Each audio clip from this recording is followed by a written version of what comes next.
पगली के अपना मांगिले एसपी रिकॉर्डिंग स्टूडियो। पगली के अपना मांगिले बाबा धाम आके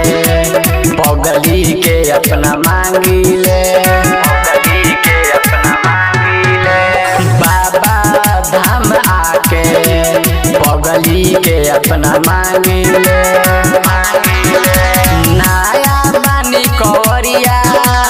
नाया बानी कवरिया पूजा के नियम न जानिले बाबा बाबा बाबा धाम आके पगली के अपना मांगिले बाबा धाम आके पगली के अपना मांगिले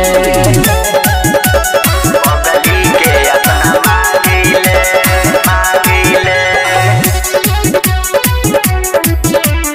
पगली के अपना मांगिले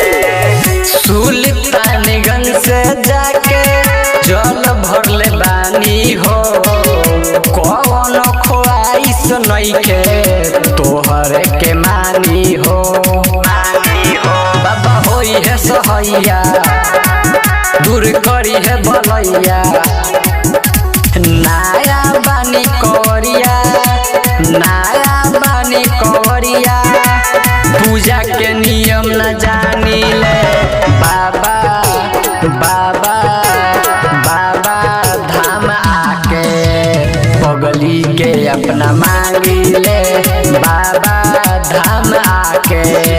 पगली के अपना मांगिले पगली के अपना मांगिले